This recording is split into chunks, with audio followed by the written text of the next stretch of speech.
Bir bilse insan, bir bilse. Başa gelen her şey güzeldir.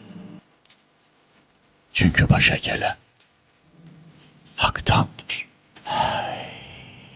Haktan gelenin içinde de imtihanı acı da olsa, tatlı da olsa bir lütuf gizlidir. Oysa kul zanneder ki didinince, direnince, zorlayınca olur. Zorlayınca olmaz can dost. Nasipse olur.